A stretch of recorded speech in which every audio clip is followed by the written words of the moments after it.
Então, beleza, eu vou passar a bola para o nosso amigo Dalegrave, que sempre é o interlocutor, que comanda a discussão, e a gente vai oficialmente começar o nosso encontro hoje, essa discussão pertinente sobre os resultados aí, fazer uma análise sociológica das eleições de 2024. Então, meu amigo Neto, a bola está nos seus pés. Obrigado.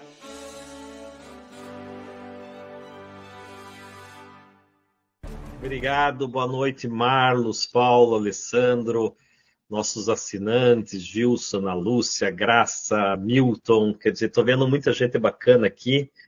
E nós vamos falar hoje, né, desse bate-papo, não só sobre as eleições municipais, mas o impacto político, partidário, da direita, da esquerda, do centro, né? Há quem diga, né, que o centro e o centro-direita foram os grandes vencedores aí, o Kassab com o seu PSD, sempre comendo pelas beiradas, nos bastidores, né? Também conseguiu aí o maior número de municípios, acho que 890, 891 municípios.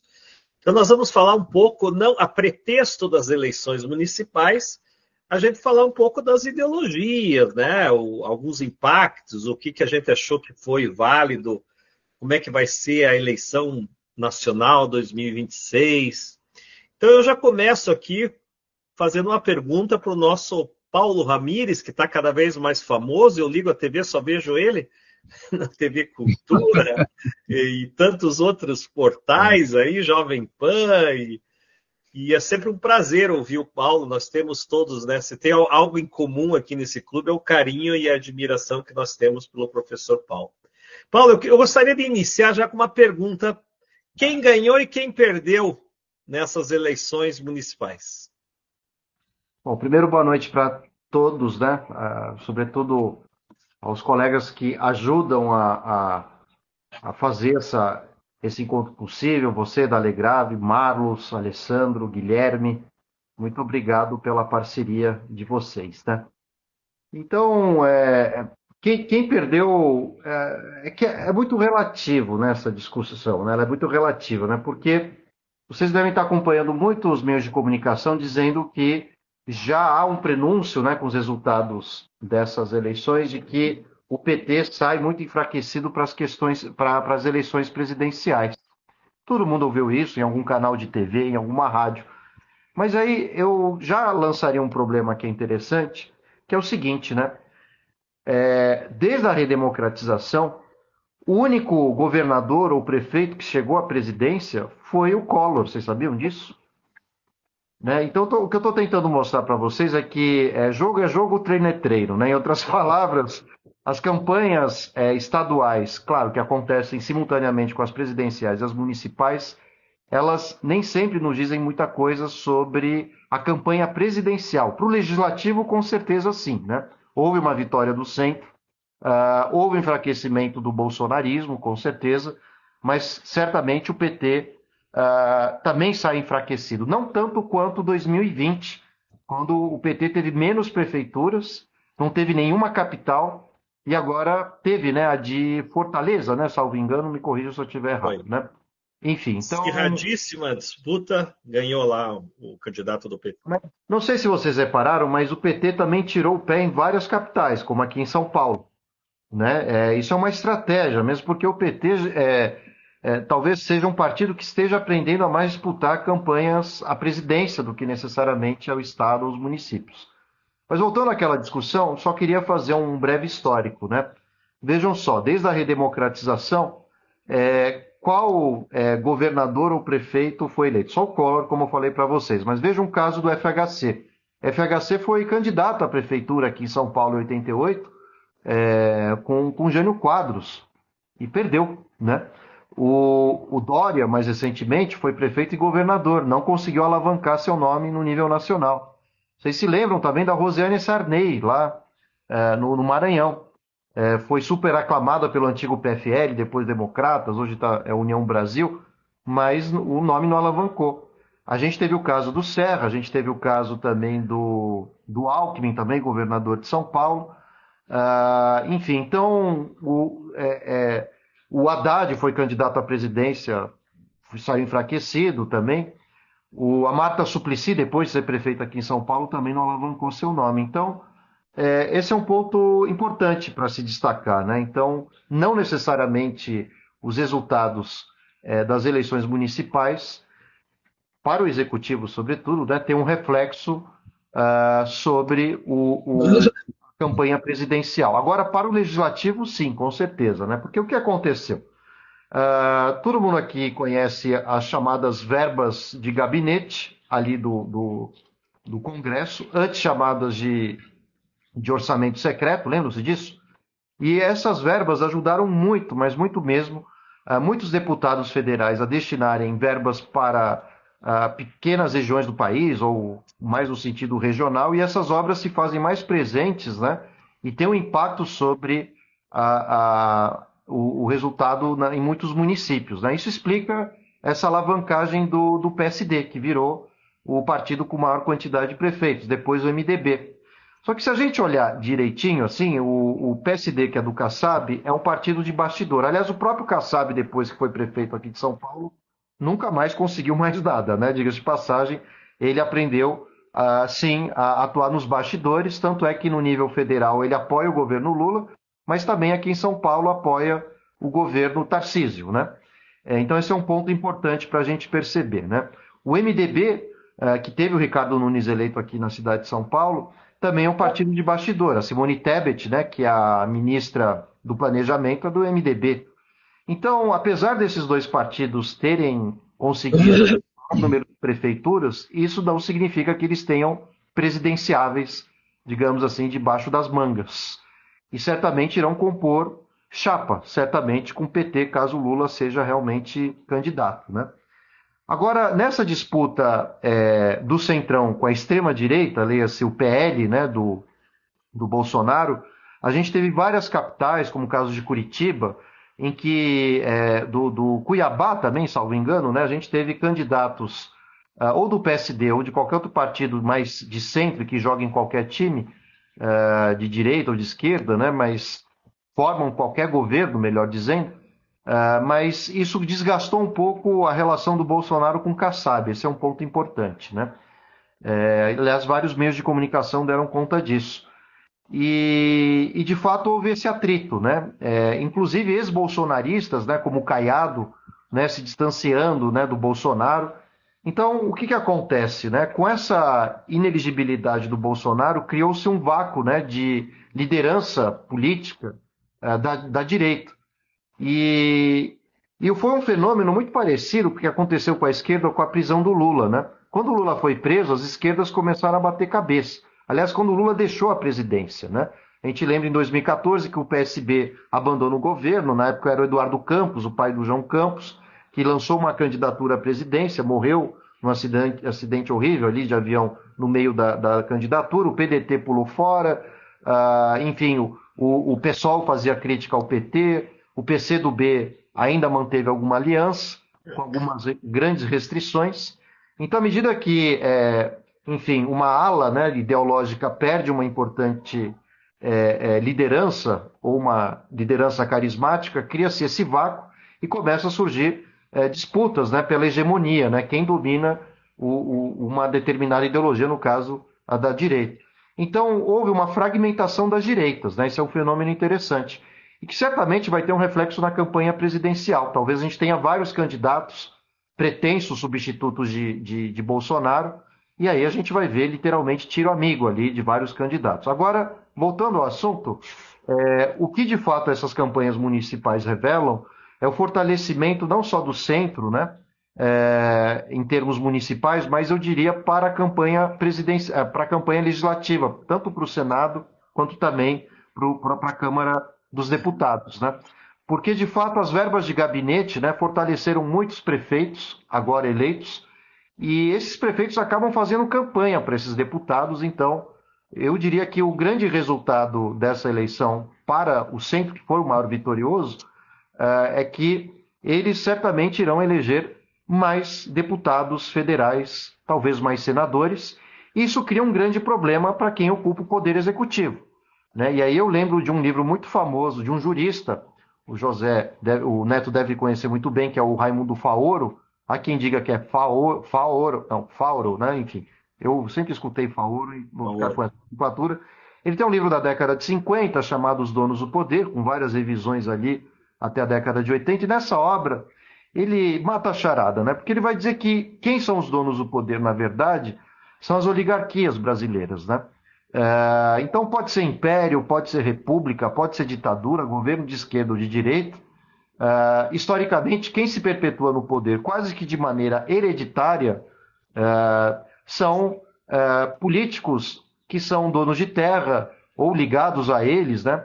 E mais recentemente, né, com a industrialização, desde a década de 50 principalmente, os industriais e assim sucessivamente. Então eles, de fato, nessa disputa entre direita e esquerda, que a gente teve entre bolsonaristas e o petismo, quem saiu vencendo foi o centro, né? As oligarquias, elas, de fato, fizeram um rearranjo, né, interessante, desde que elas foram enfraquecidas com os governos do PT, né? De alguma forma, né, o PT conseguiu angariar muitos senadores, um certo número de deputados, não tanto quanto, aliás, um pouco mais do que a gente tem hoje, mas dentro daquilo que a gente chama de poder local, de fato, ou seja, o poder das regiões, os painhos, coronéis espalhados Brasil afora, houve um enfraquecimento durante o governo Lula. Claro que ele se aliou a outros tantos coronéis, painhos também, o Antônio Carlos, esqueci o nome, não é Antônio Carlos Magalhães, é o que foi presidente do Senado, que comandou a CPI da Covid. Foi embora o nome dele. Várias vezes presidente do Senado, esqueci o nome. Bom, mas enfim. Então o PT também nunca largou mão, né, de fazer aliança com as oligarquias, porque sem elas ninguém governa, né? Então, os mesmos grupos, ou parte deles, que estavam com Bolsonaro, estão com Lula. E estarão com qualquer outro que venha a ser presidente. Então, Omar Aziz, de fato, acho que é o nome, né? é o Renan Calheiros, agora eu lembrei. Renan Calheiros, show. Renan Calheiros, né? Então, o Renan Calheiros foi muito apoiado. Desafeto do Lira, né? Pois é, né? Disputam o mesmo curral eleitoral, né? Então, o que a gente tem no Brasil, na verdade, é muito mais uma disputa de oligarquias, né? Do que necessariamente, quer dizer, que efetivamente chega ao poder e controla o poder político, enquanto que nós, ingênuos, ficamos aqui, esquerda contra direita, extrema-direita, etc. Mas os maiores beneficiados pelo sistema que nós temos hoje, mesmo porque o voto não é distrital, enfim, geralmente quem tem poder econômico consegue angariar candidaturas e tem verbas maiores, né, privadas, para conseguir fortalecer seu nome com marketing político, são sempre as elites, né? São donas de meios de comunicação, de rádios, TVs e assim por diante, né? Então, quem venceu foi o Centrão. Eu penso assim, algumas coisas, alguns pontos importantes para nós sublinharmos, Paulo. Primeiro, se essas eleições municipais vão impactar as nacionais. Eu não sei se vocês concordam, mas o que é decisivo para ganhar uma candidatura à presidência é a economia. Então, como que está a economia no momento da eleição? Desemprego, o controle da inflação, se a economia está aquecida, se está tendo consumo. Esse é um fator decisivo. E, geralmente, a aprovação do próprio presidente em exercício. No caso, o Lula. Como vai estar a aprovação dele, né? E você veja, por exemplo, com a Venezuela, a direita gostava muito de cutucar o lado do Brasil, aliado à Venezuela. Hoje é uma coisa até que eu achei que ia ter que morrer para ver isso, mas, por incrível que pareça, a Venezuela declarou briga ali com o Celso Amorim. Não sei se vocês viram, hoje eles fizeram uma charge com a bandeira do Brasil, dizendo que quem mexe com a gente se dá mal. Então, quer dizer, a política ela tem essas dinâmicas, né, que mudam de uma hora para outra. Então, esse já é um argumento que a direita já não vai poder mais usar, né? No sentido de que o Lula está fechado com o Maduro. Hoje já não está mais fechado, né? Venezuela tentou entrar no BRICS, Celso Amorim vetou, né? E aí veio o Putin, né? E falou umas besteiras lá. E uma outra coisa que eu quero pontuar é que a direita ela se dividiu. Antes a direita ela estava muito centralizada na pessoa do Bolsonaro. E hoje a gente vê uma direita pragmática de um lado, né, mais de bastidor, e ali com o próprio Kassab, e os bolsonaristas da ultradireita, o pessoal mais religioso, negacionista, né? Então, o bolsonarismo ele representa uma ultradireita, uma pauta de costume forte, religião, a esposa dele, a Michelle. E hoje ela está dividindo aí com o Kassab, e ainda tem esse elemento surpresa que é o Pablo Marçal, né? Que foi também meio que dividiu ali a direita e ficou. E vocês vejam que os candidatos do Bolsonaro, principalmente no segundo turno, praticamente perderam todos. Belo Horizonte perdeu, aqui em Curitiba, Cristina Granel perdeu, Manaus perdeu, Fortaleza perdeu. Então a gente começa a ver que um dos derrotados nessa eleição foi também a figura central do Bolsonaro. Não que ele não está no jogo, ele está no jogo, ele tem o fã-clube dele, mas me parece que ele já não está com essa bola toda, né? Uma outra pergunta que eu queria fazer é em relação à esquerda, Paulo. A gente vê um conflito entre a Gleisi e o Alexandre Padilha ali, né? Estão batendo cabeça. A esquerda parece que tem dificuldade de trabalhar com as redes sociais. Eu vi uma declaração do José Dirceu emblemática, não sei se foi ontem ou hoje, que ele diz assim, eu até anotei: nós ficamos para trás nas redes, nós ficamos para trás na formação política e nós ficamos para trás na construção do pensamento político. Ou seja, a esquerda está fazendo uma meia-culpa, está aprendendo a jogar esse jogo. Ela sempre foi muito forte nas capitais, para presidente, mas historicamente para município ela não é boa, né? Como é que você vê, Paulo, antes de a gente também pegar a participação dos nossos assinantes aí, né? E estão inscritos já para falar, mas como que você vê a esquerda? Você falou da direita, como é que você vê um pouco a esquerda? Sua leitura após essas eleições? A esquerda, principalmente a figura do presidente Lula, está totalmente refém a esse centro, né? Vocês devem ter reparado a pouca participação do Lula nas campanhas municipais, né? Um pouco mais aqui em São Paulo, tentou alavancar o nome do Boulos, mas por que o Lula fez isso, afinal de contas? Porque apoios mais fortes aos prefeitos, aos candidatos à prefeitura nas grandes cidades, poderia resultar na perda de apoio no Congresso, que já é frágil, né? Então, existe uma fórmula ali, talvez maquiavélica ali, né? Então, o Centrão domina, claro, o orçamento secreto, consequentemente lança verbas para os municípios, apoia, né, candidatos a prefeitos, ou muitos deputados acabam se tornando candidatos a prefeito também. E se o Lula se engajasse muito nessa história dessa campanha, ele poderia gerar inimizades e tornar ainda mais frágil a relação com o Congresso, que é dominado por esse centro, né? Então, hoje também, ontem, eu vi uma notícia um tanto estranha, né? Acho que deu na Folha, no Estado, que dentro do PT, internamente, já há a discussão de que o Lula, se não tiver uma aprovação acima de 50%, talvez ele nem saia candidato à reeleição novamente, né? Olha só que coisa interessante. Isso porque, de fato, quem domina a política brasileira não é essa extrema-direita, né? Claro que o Bolsonaro teve uma grande quantidade de votos na última eleição, tem um capital político gigantesco, mas esse capital político não serviu para outra coisa senão para eleger mais gente de centro, né? Alguns extremistas, claro, muitos, né? Mas ainda assim os maiores favorecidos são sempre as classes oligárquicas brasileiras, né? Eu diria estamento mesmo, né? Aquela coisa que não tem mobilidade social no sentido do Faoro, né? O Faoro... Uma coisa, Paulo, se o Lula não sair candidato, você acha que seria quem? O Haddad, que ele está preparando o Haddad? O teu palpite, né? Claro que é muito cedo para falar nisso. Mas quem que seria essa liderança da esquerda hoje? Então, o Haddad já deu mostras que, perdendo no segundo turno, não venceria também. Ele tem uma reprovação muito grande aqui na cidade de São Paulo. E voltamos àquela história, né? Quem ocupou cargo cargo executivo, prefeito, o Estado, não ganha.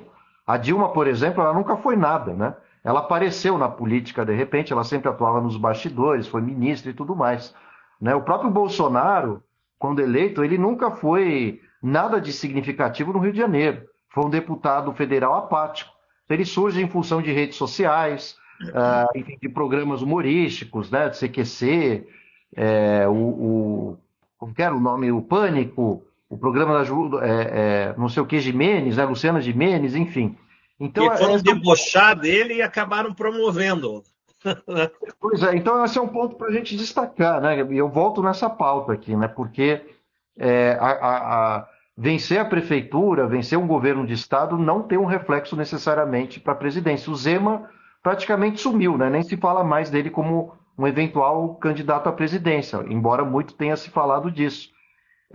E talvez o PT, sabendo disso, né, não se preocupou tanto, né, com a campanha eleitoral municipal, municipais, no plural, perdão. Sabendo que geralmente são figuras desconhecidas que vencem eleições. São Paulo é um exemplo disso também aqui, a prefeitura, né? O Kassab apareceu do nada, né, como vice do José Serra. O Bruno Covas também assumiu em função da saída de Dória ao governo do Estado. Nós já elegemos Celso Pitta aqui também, não sei se vocês lembram dele. Lembro.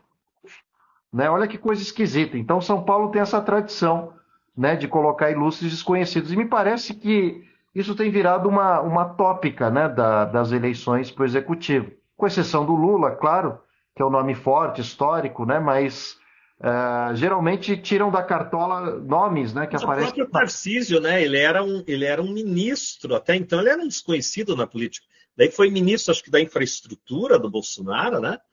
Agora, veja, só para não querendo te interromper, Paulo, mas o Alessandro parece que está no ponto ali, você preparou uns slides aí, né, Alessandro? Tem como passar para nós ali, tem alguns números, tem como pôr na tua tela aí esse slide para nós? Eu não sei, Marlos, se vocês planejaram isso. Tem. Só um minuto, já. O Léo Andrade está aqui com a mão levantada para fazer uma pergunta. Vamos lá. Então, enquanto o Alessandro prepara, acho que o Léo pode fazer a pergunta dele. Ótimo. E aí a gente depois coloca os slides e segue o barco. Léo, você pode abrir o microfone e fazer a pergunta ou então o comentário que você tem aí. Fica à vontade. Maravilha, boa noite. Está todo mundo me ouvindo? Todo mundo te ouvindo, perfeitamente. Tá. Em primeiro lugar, é um prazer e uma satisfação enorme participar com vocês deste evento. Nem estava pensando em fazer um comentário, mas um dos pontos que eu acho muito interessante, tanto o Neto como o Felipe, o Felipe, né? Não. Então, o Paulo.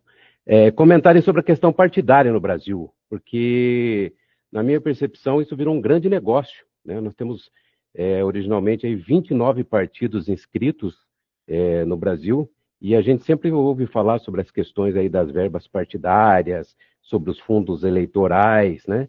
E eu tenho a impressão que isso também acabou mexendo um pouco todo com esse processo aí desses novatos, entre parênteses, aí, que acabaram assumindo o pessoal de direita, né? Sem dúvida. Telegrave, se quiser responder, por favor. Sim, hoje, depois que eles mudaram as regras também de financiamento de campanha, se você for ver essa fatia do bolo partidária também, né, é uma coisa que, se você for investigar a fundo, a gente fica boquiaberto, né? Então, eu achei interessante esse comentário do Léo, porque às vezes a gente fala muito dos personagens, mas às vezes tem muito interesse econômico, interesse de partido, né? Você pode ver até o presidente do partido do PL, né? O Valdemar, né? Valdemar. E tem hora que ele está agradando o Bolsonaro, tem hora que ele está agradando mais a esposa do Bolsonaro. Tem uma coisa. Então tem muito esse jogo de poder aí.